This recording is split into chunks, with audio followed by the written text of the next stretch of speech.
Assalomu alaykum azizlar. Bugun shakar va oq qandning organizmga zararlari haqida gaplashamiz. Birinchi, qon shakarni keskin oshiradi.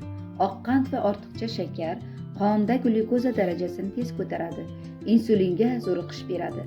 Vaqti kelib qandli diabetga olib kelishi mumkin. Ikkinchi, semirishga sabab bo'ladi. Shakar kaloriyasi ko'p, foydasi yo'q. Qorin, bel, son atrofida yog' yig'ilishiga sabab bo'ladi. Modda almashinuvini buzadi. Uchinchi, yurak va qon tomirlariga zarar. Ortiqcha shakar qon bosimini oshiradi, xolesterinni ko'paytirishi mumkin, insult va infarkt xavfini oshiradi. To'rtinchi, tishlarni chiritadi. Ayniqsa bolalarda karies paydo bo'ladi, tish emali zaiflashadi, og'izda bakteriyalar ko'payib ketadi. Beshinchi, immunitetni pasaytiradi. Shakar ko'p iste'mol qilinsa, organizm infeksiyalarga tez chalinadi, bolalar tez kasal bo'ladi. Oltinchi, jigarga zo'riqish beradi.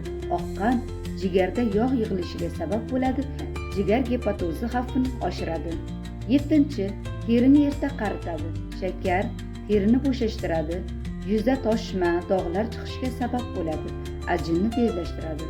Bolalar uchun ayniqsa xatarli. Diqqat susayishi, haddan ortiq quvnoqlik yoki tez charchash, shirinlikka o'rganib qolish, qaramlikka o'xshash holat. Qanday qilib kamaytirish mumkin? Oq qand o'rniga asal me'yoridan, tabiiy mevadan olinadigan shakar, gazli ichimlik va konfetlarni cheklash. Mavzuyimiz yoqqan bo'lsa, like bosing va menga obuna bo'ling.